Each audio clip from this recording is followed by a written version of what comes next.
a better Canada. Thank you.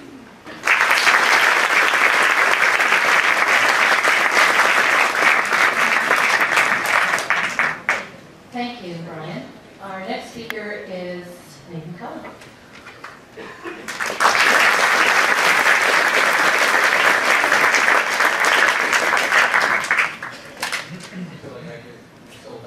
Here for a second. Take some questions. Good evening, everyone. Thank you very much for coming out tonight. Thank you for packing the place. This microphone is giving you a bit of feedback, is it?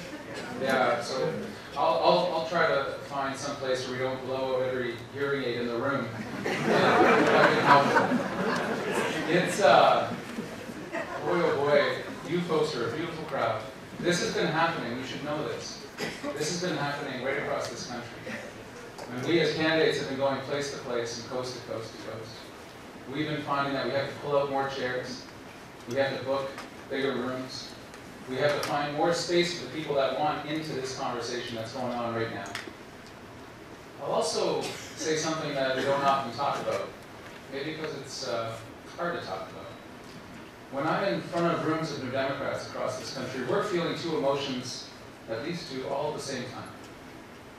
We're feeling that sense of optimism and hope that Peggy and Brian talked about, the opportunity that's in front of us. We're also still feeling that sense of loss of what could have been. Because this wasn't the plan. This wasn't my plan. We didn't expect to be in the leadership race. We didn't want to be in the leadership race. The last time Jack and I spoke, we were talking about Stornoway, the place where the official leader lives. When their official leader for that time. We talked about all the renovations we were going to do. Because the place leaks energy like crazy, and there's nothing that bothers Jack more than a leaky house. And we walked through the house, and we looked at windows, and we started talking about doors, and that man knew more about insulation. It was probably proper for any man to know about insulation. And we had dreams. We all had dreams. We shared these dreams with one another. So when we're in front of groups of New Democrats, when we're in front of progressive Canadians, I try to acknowledge the fact that we're feeling two things at once. And that's a sense of loss, mixed in with this incredible sense of opportunity and purpose. Because on May 2nd, all of that work over those many years was a gift that was made available to us. And the question now in front of it is, what do we do with it? What do we do with it, and how do we go that next step? I'll take some challenge a little bit with Brian. I don't think it's actually a small step in front of us. I think this is a significant one. To go not just in the number of seats we need to gain, in the places where we need to gain them, like here in Saskatchewan and Manitoba, but there is a cultural shift that has to happen within this country to accept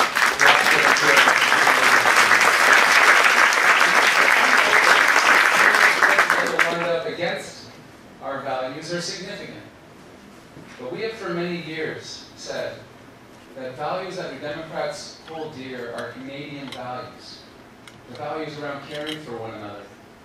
The values where we seek to cooperate and find consensus with one another, where we don't try to pit one group of Canadians against another. Urban versus the rural. West versus the east. Quebec versus all the rest.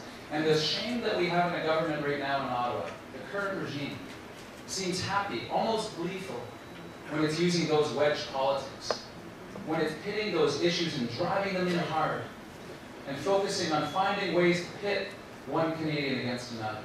And that's a shame. There should be something etched over the door in the Prime Minister's office that says, leave the country better than you found it.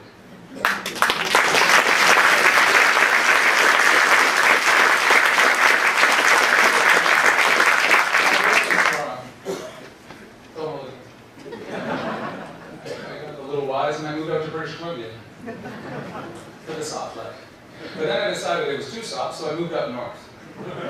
And I live and represent northwestern British Columbia, one of the most beautiful places in the world. I'm a little biased. Through one of the most beautiful and powerful places in the world, there's some oil companies that think that a really good idea would be to take raw bitumen out of the oil sands in northern Alberta, put it in a 36-inch pipe, run it 1,100 kilometers out to the coast, over 3 mountain ranges, and then put it into super tankers, bigger than the Empire State Building, and send all that raw bitumen and all the risks that come with it, send that out to China, and let them upgrade it. Let them get the jobs from all that value-added work. They also believe, this government, that we should run a pipeline down south to Texas and take raw bitumen down there. I met with a Texas congressman he was out of a movie. I swear to God, this guy was 6'11" with the cowboy hat on. He had the boots. And we met in Washington, and he actually brought an intern along with him, a guy who'd been born in Canada, to translate. He was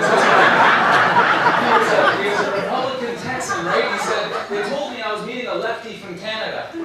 So I figured we were going to understand each other, so I brought Jim here. And this poor intern staring, looking at me, he says, I was born in Canada, but we left when I was 2. What's Canada doing? I said, I don't know that.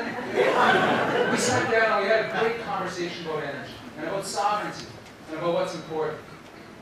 And right towards the end of our chat, he said something I've always been confused about.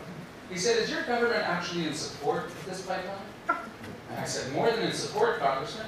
They're spending Canadian tax dollars lobbying your government to accept it. They actually had a section at the Canadian Embassy, no word of a lie, where there were staff people dedicated just to defending the oil sands and promoting export of our materials.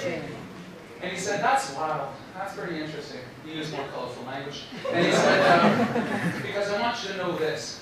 If the roles were reversed, and we had the oil sands, and y'all had the upgraders, it would be over my dead body as a Texan that we would send that to you and that you have to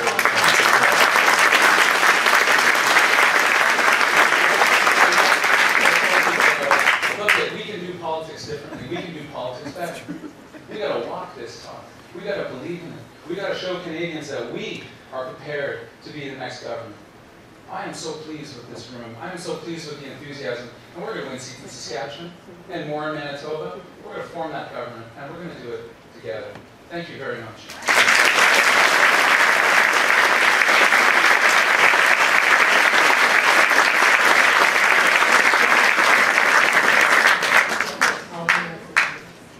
Thank you.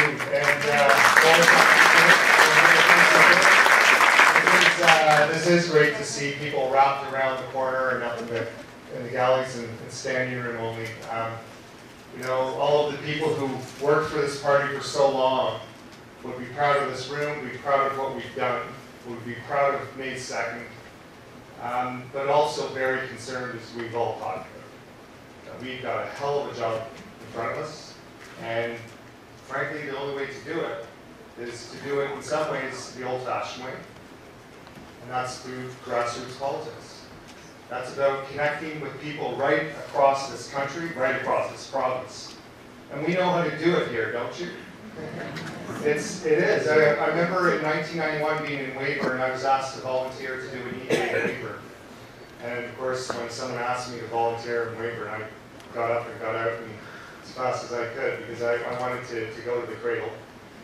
And my God, Weyburn has changed since '91. But you know, it was to really walk around the streets and all the things that I read and all the stories that have been told. And yes, I did see Tommy when I was a kid, and he electrified me when I was a kid, and hearing him speak. But you look at what's in front of us, and I really do believe, I'm not just saying to please you guys, that it's about what happened here is what we got to do again. What happened here is we created a movement that turned into a party, that turned into a government that made major change. That's what's in front of us, and that's what we got to do.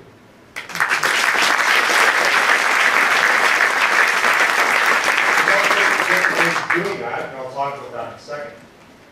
But you know, talk a bit about Jack. The last time Jack talked to the nation was July 25th. We remember the letter very well.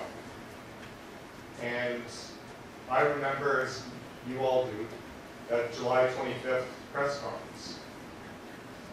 I didn't know what was happening, and it shook me as much as it did you.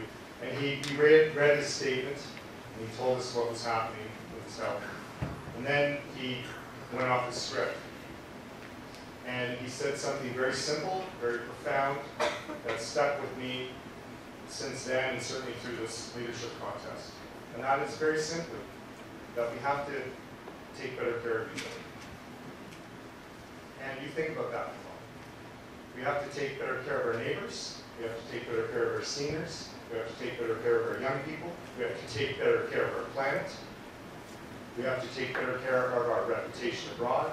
We just have to take better care of each other, and we need not apologize for that.